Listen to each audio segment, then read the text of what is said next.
Good morning everyone, magandang umaga sa inyong lahat. Ngayon ay linggo, July na naman. Matatapos na naman ang ating isang buwan at 5 months na lang para maging December na. So ito yung aming almusal ngayong umaga. Puto. Itong puto na ito ay galing sa aming kamag-anak. May kasi, meron silang dibo. Kumpil ba? Kumpil ang tawag doon. Hindi dibo, kumpil. Kumpil pala. So, pumunta si Mrs. At ito yung pasalubog sa kanya. Puto. Ako lang ang At meron pang may pansit. dinuguan pa. May diniguan pa. Pero sabi, Kaldereta. so, kain na guys. Kain na Papaitan. tayo. Ilang namin mamaya ng tanghali yun. So, pupwesto na ako sa aking pwesto. Doon na. Diyan ka. Sige. Ito yung iyong gatas. O, John. Ito ka na. O, ito yung aming almusal ngayon. Puto. That's it. Picture na natin.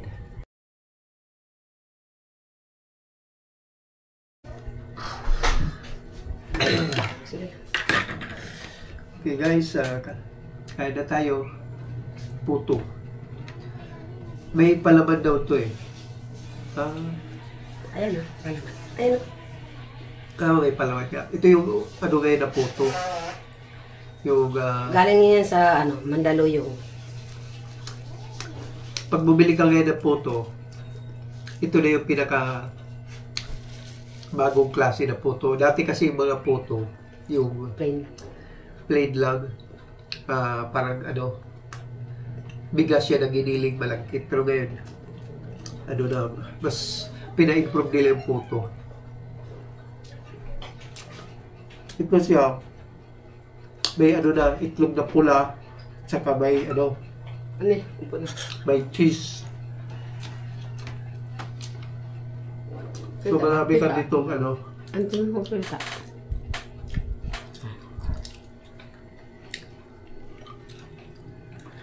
Sila mo lang tayo kape. Medyo sinisipon ako eh. Marami ka ditong mabilhan sa mga online na mga gumagawa ng package. Kasi yung office mate namin, bumili siya ng may puto kasama, tapos may pansit, may palabok. So, may pa, tawag dito, yung pork limpo. So, marami kasi ngayon nagbibenta ng mga online. So, halimbawa, pag birthday mo, para hindi ka na magluto o kaya mamalingke. So, pupunta ka na lang sa online. May mga yan sila eh. Pag bumili ka ng mga pang-snack o kaya pang-ulam, may mga package. Kung halimbawa, puto, tapos may pansit, may palabok, tapos kung ano pa yung gusto mong idagdag doon. So, yan, may amount na. Tapos, i-deliver na lang sa bahay mo. So, ganun na kadali. Dito sa sa Maynila. May pa siya palaban, Kagaling.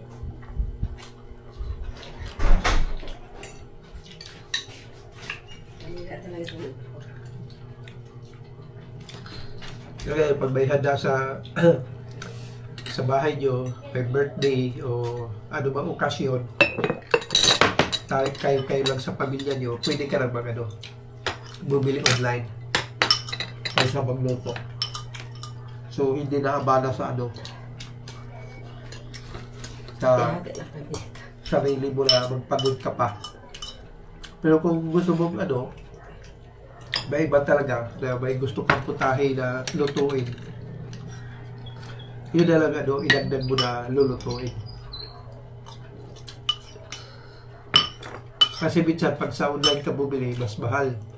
Yung iba, okay, di masyado mahal, pero yung mga rekado na gusto mo, hindi kompleto. Pero pag ikaw mismo magluto, tapos ikaw na magkakain para iserve mo sa bisita mo, para mas maganda naman at masarap. So, pwede ikaw magluto, tapos kung ano yung mga rekadong idagdag mo para mas masarap at malasa, mas maganda yun.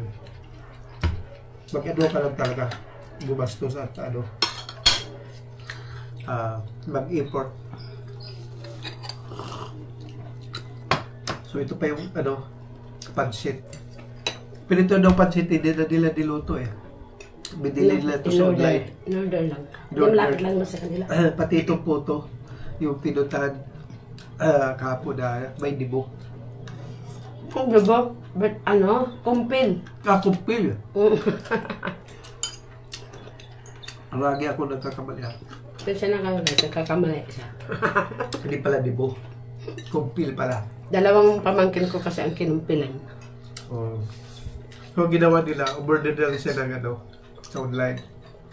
Tapos may niluto silang ipaputahe para madagdagan yung Papaitan, dinuguan. pagkain. Kaldereta. Nagluto silang papaitan,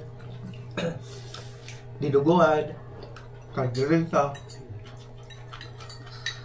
Tapos itong mga kakanin, pang-snack, online na lang. So, ganun lang kasimple dito.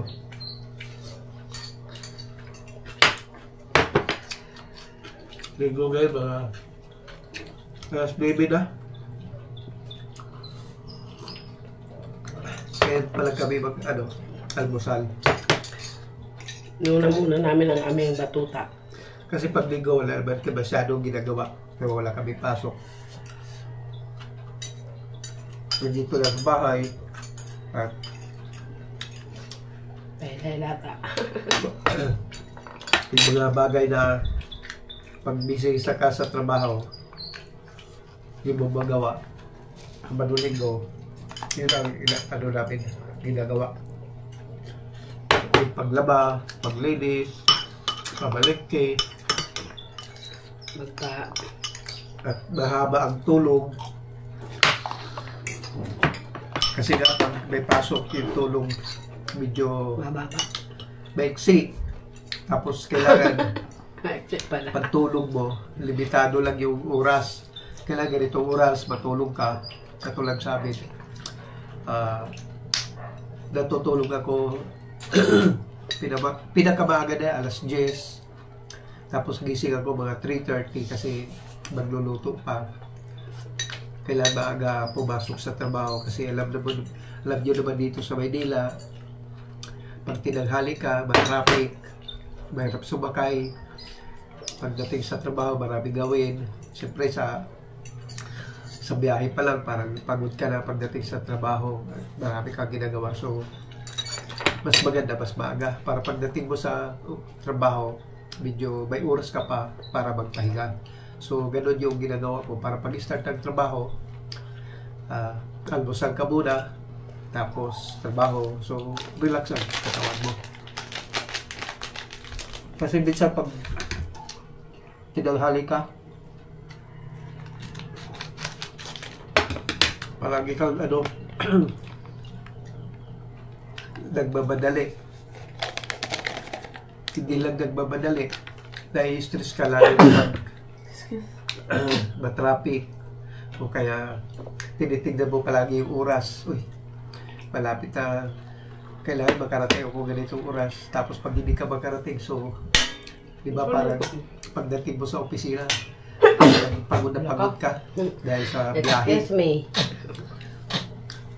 At kasi nga, tinanghali ka. So, mas maganda talaga. Lalo pa dito sa Manila, habaan yung oras.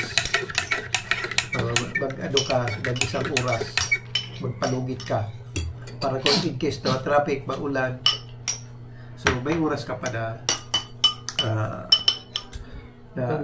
bibigay na allowance. Ubus na ito namin. Sarap Sarap kasi. Ito namin. Masarap talaga pag dito. Malambot siya. Sarap. Malasa. Doon yun sa nagbo-board sa kanina. Doon sila border. Sa tabi na. Baka Si ate. Ang galing nga eh. Ang dami. Baka doon siya nagtatrabaho tapos doon in order. May cheese pa sa babaw. Ganito kasi uso ngayon. May mga cheese. Pati sa probinsya, diba? Bira na yung photo na plate. Kasi mas masarap na pag may palaman. Yung plain naman, may mga yun sila nilalagay na Tapos, color. sa probinsya naman, may nakita ako. Mga photo, may kulay pink. Diba? May violet. Iba-ibang Yung kulay. nga food color yata yung nilalagay nila, no? Food color nyo? Yata. Oo, kasi para magkakulay. Para pag-inggan nyo ba? Pag-encourage sa mga customer. Tapos yung photo na doon, nakita ko medyo maliit. Dito kay pala, po. medyo malaki. May kasi siya, may nilagay pa na palaman. Lalim. Parang malat na itlog. No? Ito, malat na itlog, ito. Yan, ito na sa ibabaw. Ganito yung uso ngayon, malat na itlog. May bibili ka kasi. Kung ano yung gusto mo kung ano yung gusto mo palaban. Dalawang klase yun, malat na itlog o kaya cheese. Yung ganun. So, pwede na kombinasyon. Kalbo, sa isang bilao, kung 50 yan, pwede. hati. Halo-halo. Yung kalahati ay may cheese. Tapos yung kalahati ay May kutsinta din. Itlog na pula. So, mas maganda yung para pag kinain mo, mas mag-compare mo kung ano yung mas malasa. Nag-almusal ka na? Hindi po, mag-almusal pa lang. Maloko ka man? Yan, Ito naman mapunta dito kung anong oras na. Ano ito nagag mo? Hmm? Ano ito nagag? Wala. Wala. Nung binigyan, sabi mo, kumain ka na. Kumain ako. Ito lang. Yung gatas ma? Tignan mo dyan sa rep kung meron pa. Kumakang tasa doon. Hindi, tignan mo dyan. Ito may tasa doon, kumaka. Sa pinakababa. Saan? Buksan mo yung Royal. Ayan na. Titimplahin ko pa eh. Oo nga. Tara nga ako. Meron na yan, may May ready-made na. Kumuha ka ng tasa naman. Tapos ilagay mo sa Baso na lang kung walang tasa na. Wala rin po to. Wala na. Pati kasi si Kintoy. Ubus kasi. Hindi namin alam na darating. Baka naman sinabi kasi napupunta ka. Good thing, Bigla na lang sinasulpot. Ito, ayun na. Almusal lang naman, may kakain na. Kaya kalahati lang. Ayaw ko sana ng kalendarya eh. Ano? Kalendarya. Kakain ka? O, dito ka lang kumain. Ang umaga, kalendarya ako. Anong kinakain mo sa karinderya? Ano? Kanin. Ito na. Yun na, yun na gagana. Tara. Oh. Ano ko, tara. Nagamit ko yan. Ayaw, ina. Iubo. Baka mo lang. Ayan o. Kainin mo na lang yan. Kumusta naman kayo guys? Ano bang almusal nyo ngayon? Kaya nailing ko ano bang pinagkaabalan nyo sa buhay. So, sa amin ganito lang pag walang ginagawa. Dito lang sa bahay. Papahiga. Nagbubutintig. Tapos pag minsan, pag may time, ganito, nagpa-vlog. So, salamat sa inyo. Sa lahat ng mga supportang Yan yung sa aking galing buting kila Bibi, yan channel. ang Maski pinaglagyan kunti nito, lang nanonood, pansin. pero ako'y nagtatyaga dahil Easy siya. ito kasi akin na umpisada. So, dami. pinagpatuloy ko na lang. Ikaw Kaya ang maraming magagabi. salamat po sa inyo, sa lahat ng yung tyaga ng nanonood Si- natin si vlog. Renz Maraming Negosyante. salamat at Ang galing ka Happy mag-ano nito Sunday. dati eh. Kunyari, may hawak ako. happy Sunday sa inyo lahat. At tapos na po yung aming almusal. Ubus na. Ayan o. Puto. Puto Ah, tsaka pansit. So, ganun lang. Simple. naubos. Ito Punta na kami, ano? ito natira. Gatas. Busy yung antipolo. Tapos mag-vlog na kanyan. Tapos kunyari gagawa ang pangalan para Thank you. pangalan. Kay Brad. Sasabihin ko,